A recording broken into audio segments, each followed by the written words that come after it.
নমস্কার। আমার কাছে দূরে দেশে বিদেশে ছড়িয়ে থাকা সকল শ্রোতা বন্ধুকে অনেক অনেক স্বাগত জানাই audio story with Moumita YouTube চ্যানেলে। এই চ্যানেলে আজ আপনাদের পড়ে শোনাব বিখ্যাত সাহিত্যিক শ্রীমতী প্রতিভা বসুর লেখা একটি মর্মস্পর্শী ছোট গল্প।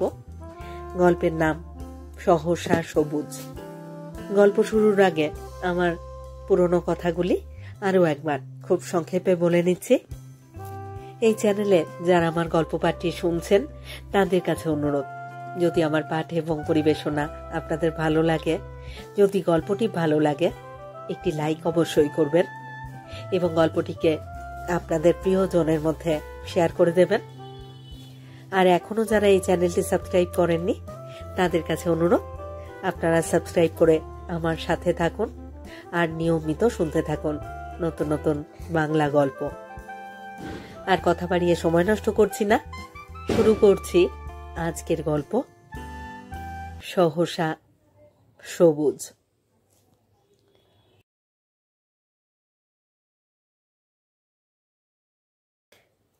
এই যে এই মেয়েটির নাম মৈত্রেয়ী বন্দ্যোপাধ্যায়, বয়স 26, দেখতে 20। পৌনে 3টা বাইরে কাটায়, বাকিটুকু বাড়িতে ফিরে নিরাপদে ঘুম। ওর ভাই বোনের নাম শুনবেন, মৈত্রেয়ী, আত্রেয়ী, গায়ত্রী। 3 বোন, অভিমন্যু, উপমন্যু, অম্বর। 3 ভাই। না, তারা আর কেউ ধরাধামে বসে নেই, বহুদিন আগে যথাস্থানে পৌঁছে গেছে। মা মহিলাটিও সঙ্গে গেছেন তাদের রক্ষণাবেক্ষণের জন্য। ছড়ে আছে এই মেয়ে আর তার পিতা। পিতা স্বর্গ, পিতা ধর্ম, মণিমোহন মারুজ্জে। ওই দেখুন না, বসে আছেন বারান্দায়।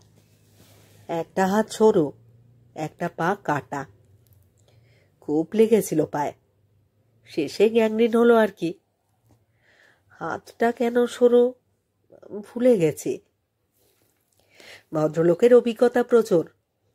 3 মেয়ের 2 মেয়ে আর স্ত্রীকে ধর্ষিতা হতে দেখেছেন। 3 ছেলের 1 ছেলের কাটা মুন্ডু দেখেছেন। বাকি 2 জন হারিয়ে গেছে। শুধু একটা মেয়ে, এই মৈত্রেয়ীকে নিয়ে কেমন করে জানি পালিয়ে এসেছিলেন এক বাংলা থেকে আর এক বাংলায়। না না, আপনাদের আমি কোনো চিরাচরিত উদ্বাস্তু মেয়ের গল্প শোনাতে বসিনি।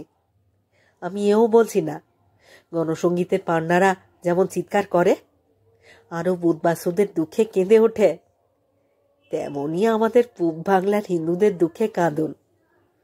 ছি, স্বজাতির দুঃখে কি কাঁদতে আছে? বিলেতের সাহেবটি কোনোখানে লিখে যাননি সে কথা। চাষানালার দুঃখে যত খুশি বুক ফাটান না, কোনো আপত্তি নেই। পল রোবসনকে নিয়ে বিলিতি শুনে গলায় যত খুশি কম্পন তুলুন না, কে বারণ করেছে? আসলে কিছুতেই তো কিছু এসে যাবে না। সুখ দুঃখের কোনো হেরফের নেই, মালিক একজন।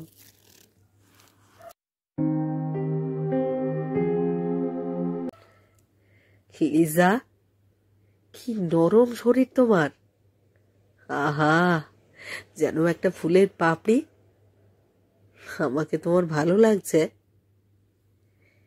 লিজা মুখে হেসে বলে, হ্যাঁ, খুব ভালো লাগছে। তোমাকে দেখে তো কেমন অন্যমতোই হয়ে যাচ্ছি। এর নামই বোধ হয় লাভ অ্যাট ফার্স্ট সাইট। মনে মনে বলে, হারামজাদা, ভালো লাগার কি আছে রে লুচ্চা? চাকরি করছি, পয়সা নিচ্ছি, ব্যাস। আবার ভালো লাগার সংবাদ? তুইও তো চাকরি করিস অফিসে, তোর ভাল লাগে? তা বলে ভুলেও ভাবিস না যেন জাঙ্গিয়া খুলবো। শয়তান, son of A beach, bastard. মেয়েটির নাম মৈত্রেয়ী বন্দ্যোপাধ্যায়। বোনেরা আত্রেয়ী, গায়ত্রী। ভাইয়েরা অভিমন্যু, উপমন্যু, অম্বর। বলতেই হবে মণিমোহন বাড়ুর যে রুচি ছিল, নইলে এমন নাম হয় ছেলে মেয়েদের। আর তার মেয়ের চোপা দেখুন, কি খাপিস মুখ। তা কি হবে, যেমন কুকুর তেমনই তো মুগুর, তাই যেমনই লিজা তার তেমনই ভাষা। মৈত্রী সে বাড়িতে, আর বাইরে বাইরে গিরগিটি দিবা নিশি যে রং বদলায়, কখনো শ্বেত, কখনো পিত, কখনো নীল লোহিত রে। ধরুন ফ্রক পরা লিজা, সিঁদুরের টিপ পরা আশা, আবার সালোয়ারে কামিজে রোশেনারা বেগম, খোঁপায় ফুল শুভলক্ষ্মী। মরি মরি, কত রূপ। নিমফুল নাম নিয়ে কয়েকদিন ধরে আবার সাঁওতাল মেয়ে হয়ে লুঙ্গিতে গামছাতে আঁটো করে গা ঢেকে বেঁকে দাঁড়িয়ে থাকে। রংটা মাজা মাজা, খালো তো, স্বাস্থ্য হতো শত্রুর মুখে ছাই দিয়ে দিব্যি সতেজ। চোখ দুটি বড় বড়, চাউনিতে বিশেষ সরলতা ফুটিয়ে তুলে যখন খিলখিল হাসে। কার সাধ্য বোঝে সে নিমফুল ব্যতীত আর কিছু। এখন সকাল, এই সে ঘুম থেকে উঠল, সবে মুখ ধুয়ে এলো। দিনটি বেশ সুন্দর, মিষ্টি এক টুকরো রোদ জানলা দিয়ে ঘরে এসে আরামে শুয়ে আছে। এবার গরম এক পট চায়ের সঙ্গে টোস্ট ডিম কলা, ভাবতেও ভালো লাগছে।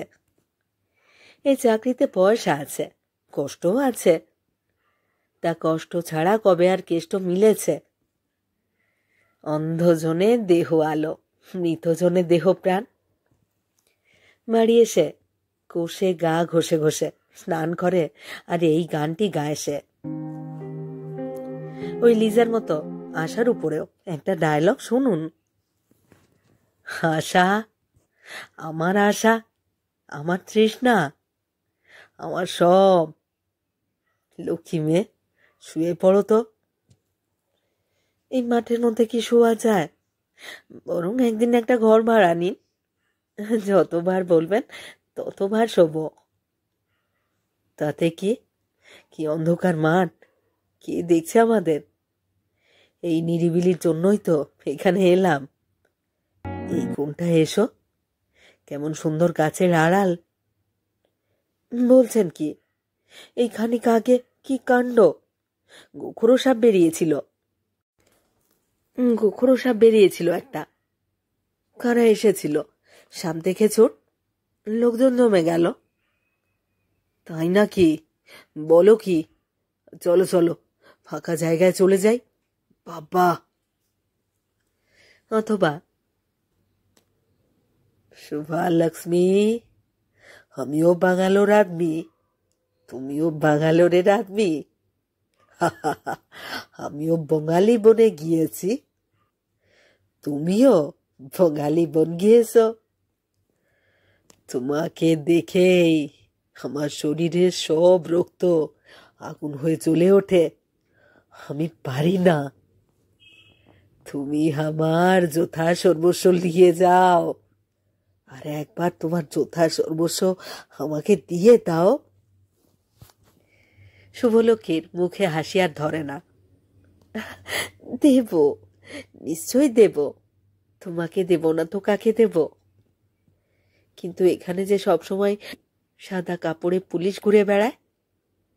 কাল কি কাণ্ড জানো তো? বাবারে বাবা, কোন আপিসের এক বড় বাবুকে ধরে একেবারে নাকি যাকে বলে কাপড়ে কাচা। তাই নাকি? হ্যাঁ, নাম ধাম পরিচয় সব বেরিয়ে গেল। আরে, লোকটার জন্য কষ্ট হচ্ছিল। পুলিশগুলো কি পাজি! ওই রকম একজন ভদ্রলোককে বিয়নেট দিয়ে কি মারটাই না মারল। হ্যাঁ, তবে আর বলছি কি, আমি তো একটু দূরে দাঁড়িয়ে ঘটনা দেখেই এক ছুটে বড় রাস্তা। লিজা আশা শুভলক্ষ্মী সেজে বেশ ছিল, তাতেও রোজগার বড় কম হতো না। এই কিছুদিন যাবৎ ওই নিমফুল সাজতে গিয়ে বেচারা পড়ে গেল বিপাকে। গাছটাকে কে যেন এমন জোরে ঝেঁকে দিল যে শিকড়টাই গেল আলগা হয়ে। মনে হচ্ছে পড়েই যাবে। কাজে মন নেই, কর্মে মন নেই। ওদিকে বাড়ি করতে গিয়ে ডুবে গেছে রাশিকৃত ধারের কবলে। কন্ট্রাক্টররা জ্বালিয়ে খাচ্ছে টাকা টাকা করে। রোজগার না করলে চলে, কিন্তু ওর যে আর ইচ্ছে করে না, ও যে আর পারে না। নিমফুলের ডায়লগটাও তবে শুনুন। ছোকরাটা বলে, নিমফুল, নিমফুল, কদিন কলকাতায় এসেছ? ও বলে, বাবু, সে তো বহুদিন, বিহই ফেলছে। হুই তো কুর্তিকাল থেকে। এখন বঙালি বইলেই তো ভুল করছে সবাই, তাই নাকি? হ্যাঁ। এই পেশা কবে নিলে? কেন নিলে? কোন পেশা? ছেলে ভুলানো? তুমি কি ভুলেছ? ভুলেছি বোধ হয়। আমি তো ছেলে ভুলে ভুলোই না। এই সময় সে 2 লাইন গান করে। ভুল ভুলাইয়া ভুলাই নাই, খোঁপার ফুল গুঁজবেক নাই, হাটের চুরি পড়বেক নাই, আমার একটা মরদ নাই, মরদ চাই, মরদ চাই। মরদ চাও? হুঁ। ওই জন্য দাঁড়িয়ে থাকো? হ্যাঁ। তারপর যাকে পাও তাকেই ধরো? এখানে হাসতে হাসতে নিমফুল আরো বেঁকে যায়। আউটরাম ঘাটের গঙ্গার জল কেঁপে ওঠে। ছোকরাটা বলে, আমি কবিতা লিখি। কাকে কবিতা বলে জানো? তোমাকে একটা গান লিখে দেব, কেমন? এই সময় নিমফুল মুখটা মলিন করে জলের দিকে চেয়ে থাকে। স্বগতোক্তিতে বলে, ঠাকুর বাবুও আমাদের জন্য গান লিখেছে। ঠাকুরবাবুকে? আবার হেসে গড়িয়ে গিয়ে বলে, ওই যে ঠাকুরবাবু, কৃষ্ণ কলি আমি তারেই বলি। মস্ত লোক, দেবতা, এখন স্বর্গে। শান্তিনিকেতন যাওনি? কণিকা দিদিমণির গান শোনোনি? নীলিমা দিদিমণির গান শোনোনি? আমি নিশিদিন তোমায় ভালোবাসি, তুমিও বাসার মতো বাসিও। এটা তার মনের কথা। ওরে মেয়ে, তুমি সেখানকার সাঁওতালনি? চালাকি পেয়েছ? সত্যি করে বলো তো, তুমি কে? নিমফুল হাসে আর বলে, তোমরা যাদের চাও।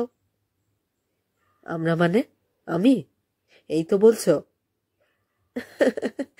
বুঝে নাও, আমি তোমাদের চাই না। না চাইলে গঙ্গার ধারে এসে আমাকে নিয়ে বসলে কেন? কৌতূহল? কিসের কৌতূহল? একটা সাঁওতাল মেয়েকে এইভাবে এখানে এই পেশায় কল্পনা করিনি, তাই তাকিয়েছিলাম। তুমি এসে হাত ধরলে, অমনি বাধ্য ছেলের মতো চলে এলে তার সঙ্গে। আমি ছবিও আঁকি। ছবির মতো মেয়েকে দেখে বড় ভালো লাগছে। মডেল হবে? পয়সা দেবে? পয়সার জন্য সব করতে পারো না? জানি না। আমি কিন্তু খুব গরিব, পকেটে মাত্র 5টা টাকা আছে। তোমার সঙ্গে এই বসাটুকুর জন্য কত দিতে হবে বলো তো? বাকি রাখতে পারো। ভুল করছো, আমি মেয়ে খুঁজে বেড়াই না। বুঝতে পেরেছি, তবে আর বাকির কথা বলছো কেন? এসব জিনিস ক্রমশ রাখতে নেই, নেশা হয়। আমি তো তাই চাই। আমাকে নেশা ধরিয়ে লাভ কি? আমার পকেট সবসময় গড়ের মাঠ। গড়ের মাঠে বেড়াতেও খুব শখ হয় মাঝে মাঝে। তোমার নাম কি? নিম ফুল। নিম ফুল? ওটা তো ছদ্মনাম, আসল নাম কি? যাদের ছদ্মবেশটাই জীবিকা তাদের কোনো আসল নাম থাকে না। আমি একটা নাম দেব? দাও না। ধরিত্রী। ধরিত্রী কেন? মেয়েরা সবাই ধরিত্রী, মেয়েরা সর্বং সহা। আমি মেয়েদের খুব ভালোবাসি। নিশ্চয়ই আমার মতো মেয়েদের না? তোমাকে তো আমার ভীষণ ভালো লাগে। আজ উঠি কেমন? একটু বসো না। লিজা আশা শুভলক্ষ্মী, রূপের অহংকারে যার মাটিতে পা পড়ে না। কেমন ব্যাকুল হয়ে বলল এই কথাটা। তবু ছেলেটি বলল, কাজ আছে। আমার কবে দেখা হবে? সেই একই ব্যাকুলতা। সে বলল, হয়তো এমনি, এই পথে, নয়তো অন্য কোনো পথে। অনেকটা চলে গিয়েছিল, ফিরে এলো। নিমফুল স্থানুর মতো বসেছিল। চমকে দিয়ে বলল, নিমফুল, শোনো, জায়গাটা ভালো নয়, চলো তোমাকে খানিকটা এগিয়ে দিই। হায় রে, তার আবার ভালো জায়গা মন্দ জায়গা।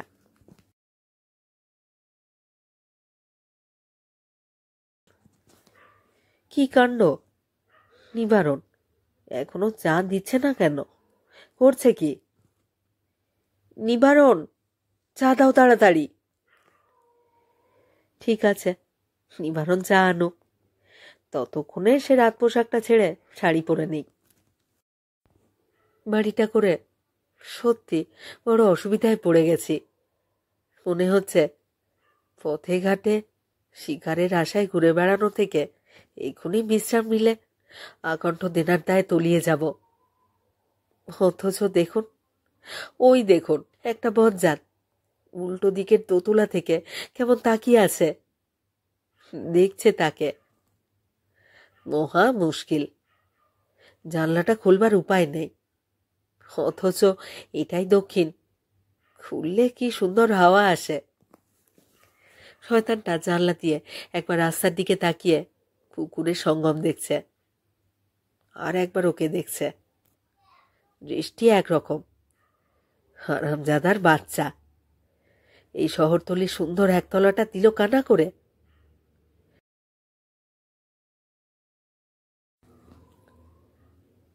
আবার একদিন, আরে নিমফুল, তুমি? তুমি কেমন আছো? কোথায় যাচ্ছ? এই অঞ্চলে আমি একটা টিউশনি করি। মাঝে মাঝে রেড রোড হয়ে সোজা চলে আসি এখানে। জলের হাওয়া আমার খুব ভালো লাগে। আমারও। তুমি কি প্রায়ই এখানে আসো? বলার কথা ছিল, এখানে ছাড়া অন্য আর কোথাও যাই না। এখানটায় এসে শুধু তোমার জন্যই অপেক্ষা করি, তোমাকেই খুঁজি। কিন্তু বলল, কেন? রোজ এলে কি তুমিও রোজ এ পথে আসবে? ছেলেটা সুন্দর করে হেসে বলল, এই পোশাকটায় তোমাকে খুব মানায়। তোমার চোখে মুখেও এই পোশাকের মানুষের সরলতাই ভেসে থাকে। নিমফুল, তোমার সঙ্গে দেখা হলে আমার খুব ভালো লাগে। নিমফুল বলতে চাইল, আমারও, কিন্তু বলল, শূন্য হাতে লাড্ডু ঘোরে না, লেথি চাই, বুঝলে? স্বভাব চায় না বলে। ছেলেটা বলল, তা বটে। আচ্ছা চলি, ভালো থেকো। বলে পিছে না তাকিয়ে দ্রুত পা চালালো। সঙ্গে সঙ্গে নিমফুলের গলা অদ্ভুত এক ক্ষোভে ফাটা ফাটা হয়ে চেঁচিয়ে উঠল, এই যে, এই যে মণ্ডলের কথা বলেছিলে, তার কি হলো? থমকে দাঁড়ালো, মুখ ফেরালো, হাত নেড়ে বলল, সেখানেও লাড্ডু আছে, লেতি নেই।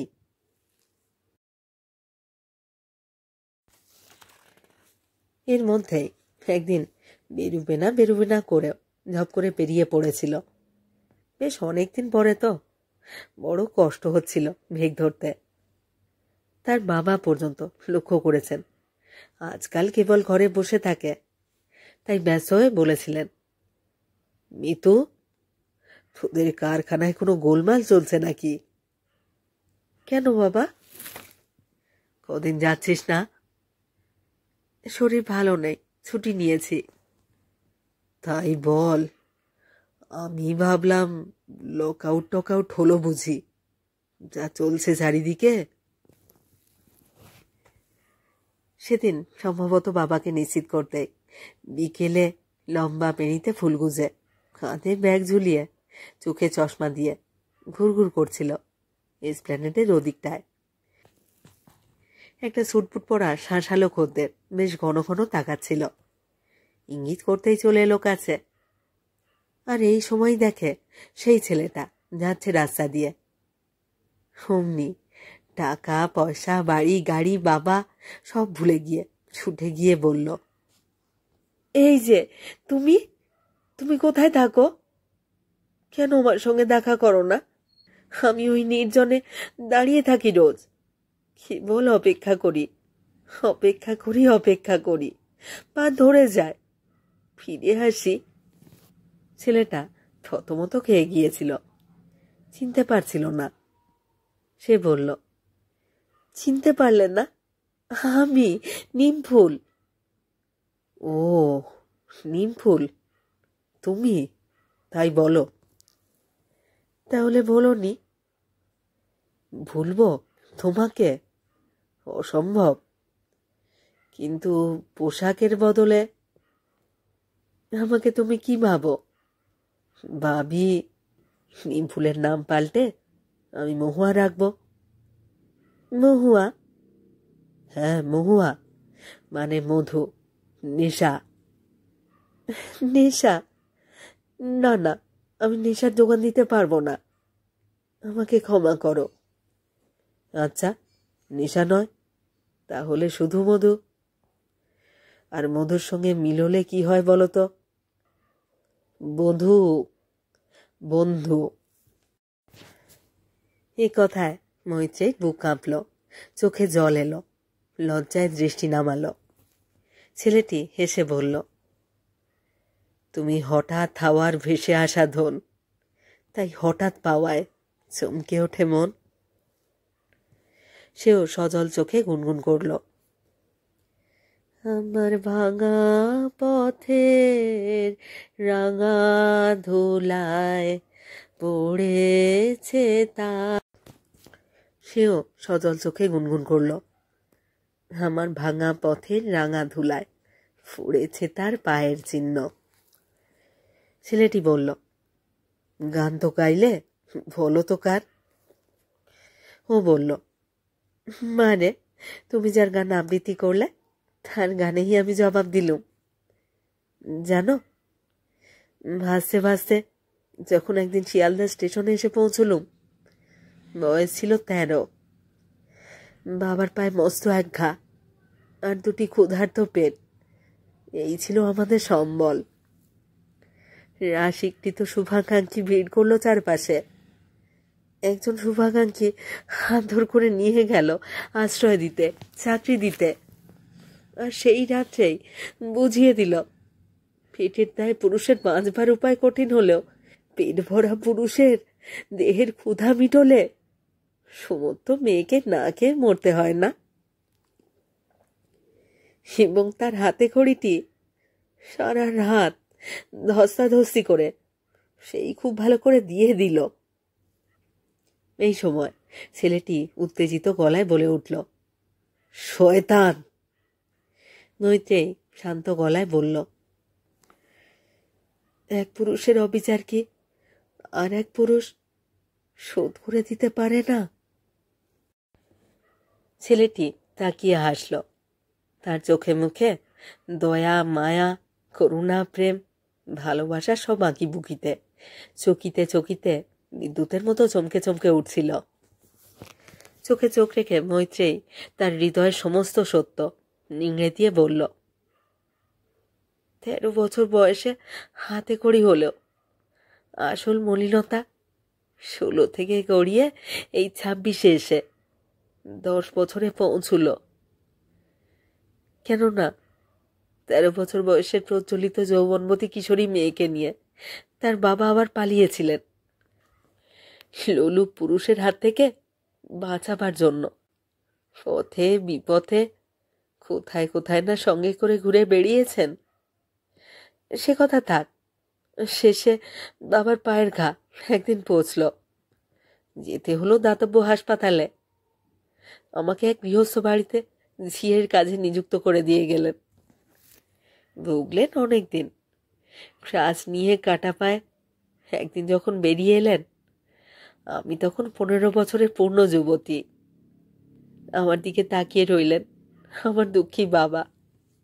অনেক পরে বললেন, তুই এত সুন্দর কেন, তুই এত সুন্দর কেন? তারপর বললেন, তুই এত সুন্দর কেন, এখন আমি কোথায় যাব? আমি আমার সকল দুঃখ লুকিয়ে রেখে হেসে বললাম, বাবা, তোমাকে তো হাসপাতালে বলেছি বাবা, তোমার ঠিক করে যাওয়া কাজটা আমি ছেড়ে দিয়েছি। তারপর আরও একটা পেয়েছিলাম, সেটাও ছেড়েছি। তবে বাবা, এখন আমি একটা কারখানায় খুব ভালো চাকরি করি। তুই ভালো চাকরি করিস? কি চাকরি? ক্লাস 8-এর বিদ্যা নিয়ে তোকে কে ভালো কাজ দিল? আমি বললাম, বাবা, ওই ক্লাস 8-এর বিদ্যে নিয়েই আমি তো বঙ্কিমচন্দ্র, শরৎচন্দ্র, রবীন্দ্রনাথ গুলে খেয়েছি। বুদ্ধদেব বসু, জীবনানন্দ, অমিয় চক্রবর্তী, সুধীন্দ্রনাথ দত্ত কণ্ঠস্থ করেছি বাবা। মানিক বন্দ্যোপাধ্যায়, তারাশঙ্কর আমার হৃদয়স্থ। এত তুই কখন পড়লি? কেন, তোমার লাইব্রেরিতে এইসব বই কি ছিল না? দিদি যখন বাংলায় বিএ পরীক্ষা দেয়, আমি দিদিকে অনেক অনেক প্যাসেজ মুখস্থ বলে দিয়েছি। তুই কোন পূর্বজন্মের কথা বলছিস মিতু? কোন পূর্বজন্মের কথা বলছিস? বাবার গলা ভেঙে এলো। কেসে নিয়ে বললেন, ওই বিদ্যেতেই চাকরি হলো তোর? ডিগ্রি লাগলো না? হ্যাঁ বাবা, ওই বিদ্যেতেই হলো। বাড়ির চাকরি ছাড়লি কেন? চোর বলেছিল বাবা। কেন? বাবার চোখ লাল। ও বাড়ির মেয়ে, কলেজে পড়তো, তারও গল্প উপন্যাস পড়বার নেশা। লাইব্রেরি থেকে অনেক বই আনত, সেই সব বই আমিও লুকিয়ে নিয়ে পড়তাম। টের পেয়ে তার মা একদিন চড় মেরে বললেন, চুরি করবার মতলব তোমার বার করছি বাজি মেয়ে। কাগজের কেজি হয়েছে 3.5, তাই ভাবি বইগুলো কোথায় যায়। বাবা বড় বড় দম নিয়ে বললেন, তারপরেই ছেড়ে দিলি তো? বেশ করেছিস মা, বেশ করেছিস। ছেড়ে দিয়েই আবার কিন্তু পেয়ে গেলাম। অবশ্য সেখানেও থাকা গেল না। কেন? সেখানেও চোর বলল? না, এখানে আমি ঢোক গিললাম। সব কথা কি বাবাকে বলা যায়? শুধু বললাম, বাবা, বাবু বড় খারাপ। বাবা বুঝলেন, চুপ করে রইলেন। এরপর আমার যা বলবার ছিল তা এই। এক বাবুর ভয় পথে বেরিয়ে আর এক বাবুর খপ্পরে পড়ে গেলাম। তারপর আর এক বাবু, তারপর আর এক বাবু, তারপর সকল বাবুরই সঙ্গিনী হলাম। তবে এসব না বলে বললাম, আমি বাড়ি থেকে বেরিয়ে এসে পথের ধারে বসেছিলাম বাবা। একজন দয়ালু ভদ্রলোক সব শুনে এই কারখানায় এনে ভর্তি করে দিলেন। খেটে খুঁটে অনেক উন্নতি করেছি, তাই ভালো পয়সা দেয় ওরা। বাবার চোখে দর দর ধারায় জল। তখন টালিগঞ্জ নালার ধারের এক গরিব পাড়ায় একটা ঘর নিয়েছিলাম। বাবাকে এনে উঠালাম ওখানে। তারপর, ট্যাক্সি, ট্যাক্সি, রোকো। হঠাৎ চেঁচিয়ে একটা ট্যাক্সি ডাকলো ছেলেটি। সঙ্গে সঙ্গে ধক করে উঠল মৈত্রীর পোড় খাওয়া বুক। সে ভয় পেয়ে বলল, না না, ট্যাক্সি কেন, ট্যাক্সি কেন? তার মনে হলো এও সব পুরুষের মতোই আর একজন পুরুষ, যারা সঙ্গ পেতে ট্যাক্সি ডাকে। হা ভগবান, তার কাছেই সে কিনা এতক্ষণ ধরে এমন করে তার মনের কপাট খুলে ধরেছিল। তুমিও, তবে তুমিও? প্রায় আর্তনাদ করে উঠবার মতো অস্থির গলায় এই কথা বলতে ছেলেটি হতভম্ব হয়ে ছুটে গেল একটা বাসের দিকে। জানে না তার কত নম্বর, কোথায় যাবে। একে ওকে মারিয়ে বড় বড় দম নিয়ে উঠে দাঁড়ালো। আর তারপর সেই থেকে এই 8 দিন সমানে ভূতের মতো বসে আছে চুপচাপ নিজের ঘরে। কিন্তু আজ বেরুবে। কেন বেরুবে না? কার জন্য? কার জন্য বসে বসে দিন আর তাগাদায় জর্জরিত হবে, অভাবের নরকে ডুবে থাকবে?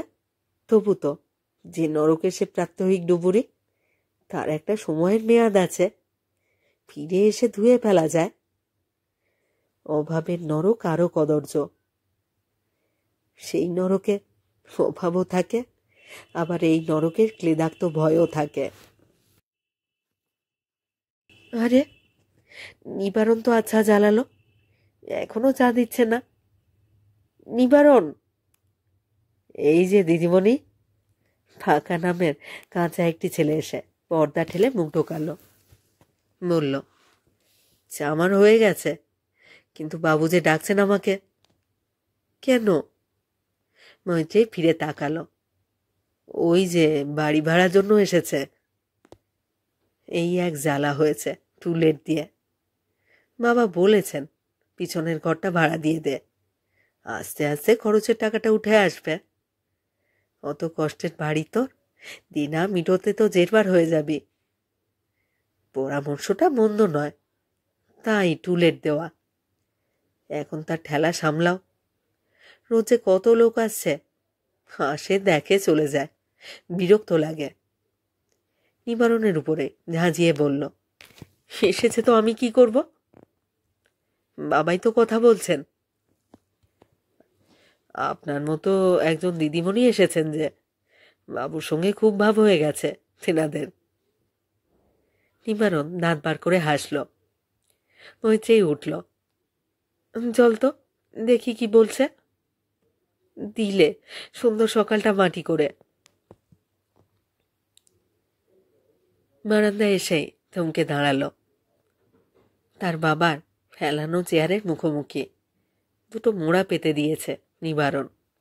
তার একটিতে একটি মেয়ে, অন্যটিতে সেই ছেলেটা। তাকে দেখে তাকালো। মৈত্রেয়ী চোখ চকিতে ফিরিয়ে নিল। বাবা বললেন, মিথুমা, এই দেখ, এই মেয়েটি আর তার স্বামী তোমার ঘরখানা নিতে চাইছেন। মেয়েটির দিকে তাকিয়ে হেসে বললেন, এই আমার মেয়ে।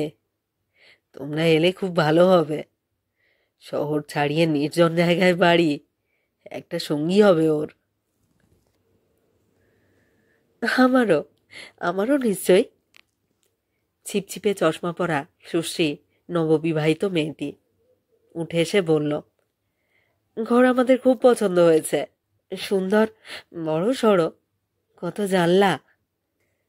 অন্যখানাও একজনের পক্ষে বেশ।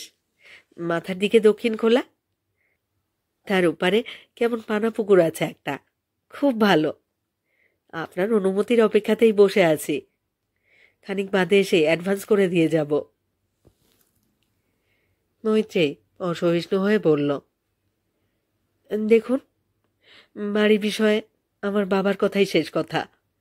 কিছু মনে করবেন না, একটু ব্যস্ত আছি। অভদ্রের মতো আর না দাঁড়িয়ে সে পিছন ফিরে চলে এলো নিজের ঘরে। তার নিঃশ্বাস বন্ধ হয়ে আসছিল। ঘরে এসে দাঁতে দাঁত লেগে গেল।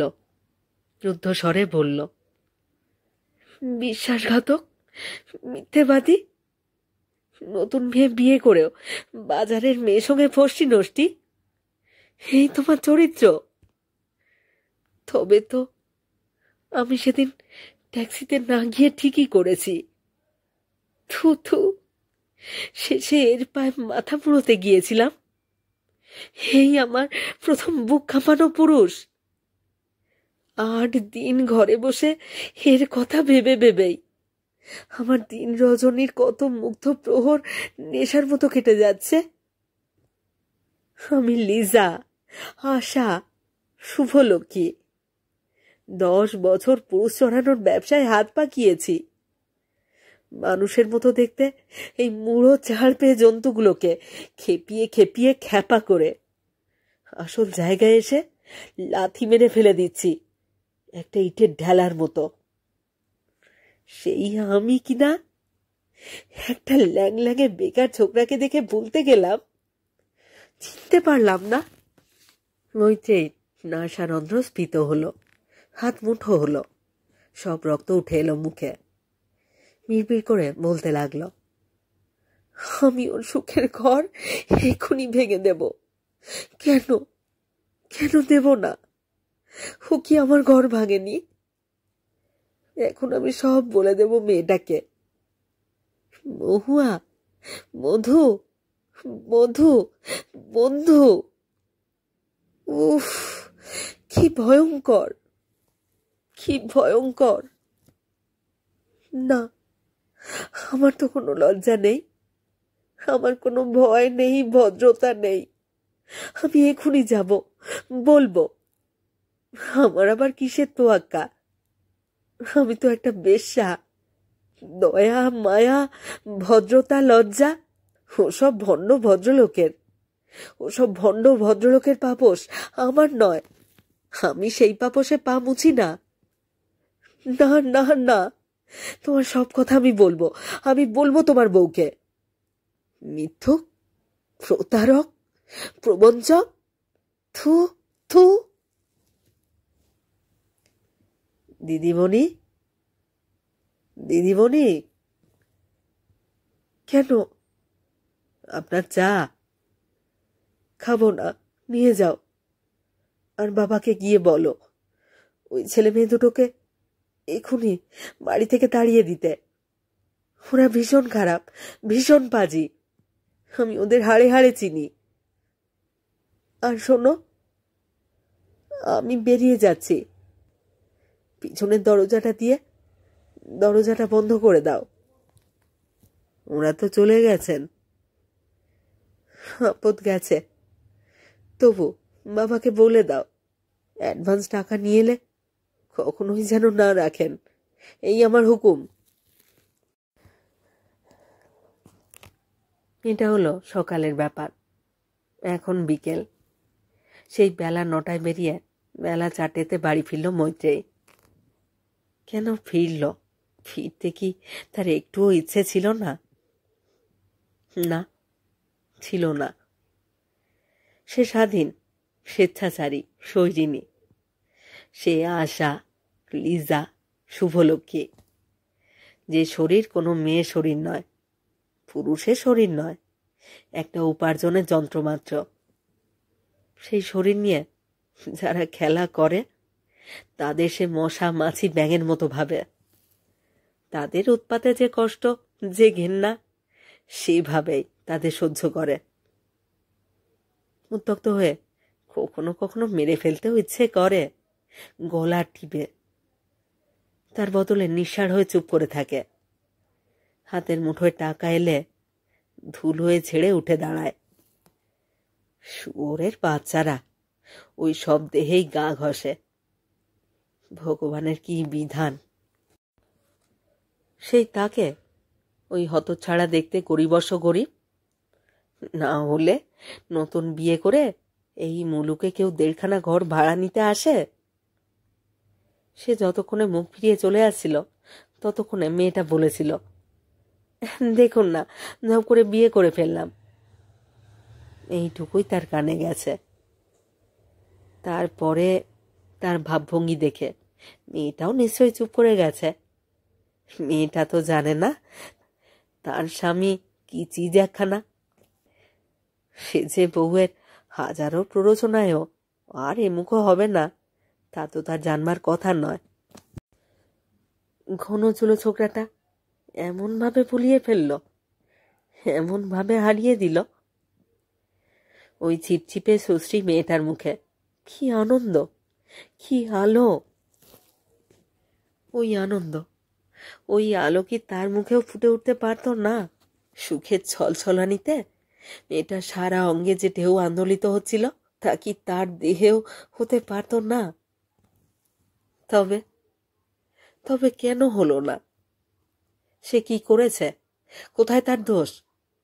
কোথায় তার পাপ? সে বাধ্য হয়ে দিনের পর দিন যা করে চলেছে, তার জন্য কি সে দায়ী?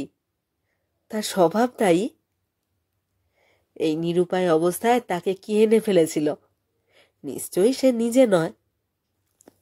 নিশ্চয়ই তার জন্যই তাকে এই নরকে ঠেসে রেখেছে।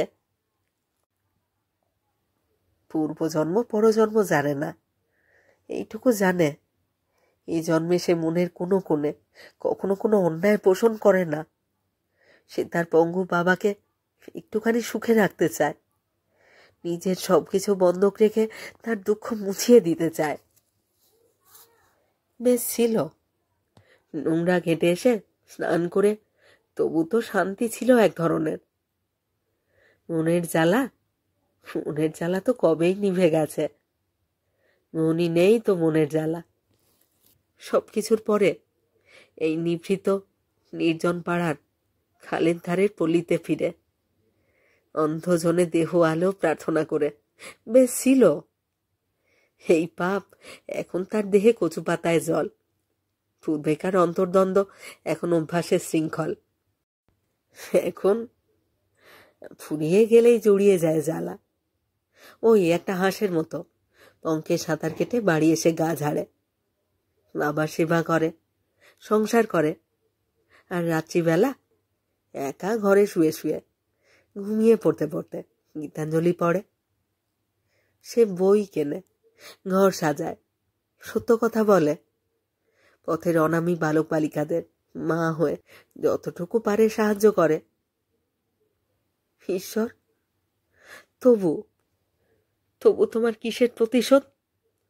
কেন কেন তুমি হৃদয়ে ভালোবাসার এই দাবানল জ্বালিয়ে যা তার প্রাপ্য নয় সেখানে আশার আলো ফেলে তা আবার নিভিয়ে দিয়ে আরো ঘন অন্ধকারে নিক্ষেপ করলে? কেউ কি জানে দুপুরটা তার কিভাবে কেটেছে? লেকের জলের ধারে বসে সে কি ভেবেছে আর কি ভাবেনি? একটি সুষ্টি সুখী মেয়ে তার বুকের পাঁজর কিভাবে ভেঙে দিয়ে গেছে। তার ক্ষুধিত বঞ্চিত মনের সকল বাসনা কামনা কোথায় যে তাকে ভাসিয়ে নিয়ে গিয়েছিল নিজেই কি তা জানে? একজন সৎ সজ্জন পুরুষের বন্ধুত্ব যে কত সুন্দর হতে পারে, কত মনোহর হতে পারে, এই ছেলেটিকে না দেখলে তার কল্পনা কি কখনোই তাকে অত দূরে নিয়ে যেত? সেই তো সেদিন সে ট্যাক্সি ডেকে তাকে আতঙ্কিত করেছিল বটে। সে তো তার ঘর পোড়া গরুর গোধূলি মেঘ দেখে ভয় পাবার মতো ঘটনা। সত্যি সত্যি কোথায় যেতে চেয়েছিল, কি বলতে চেয়েছিল তা তো জানে না। হয়তো এক তিলও অন্যায় মতলব ছিল না। কিন্তু আজ কি সব জলের মতোই পরিষ্কার হয়ে গেল না?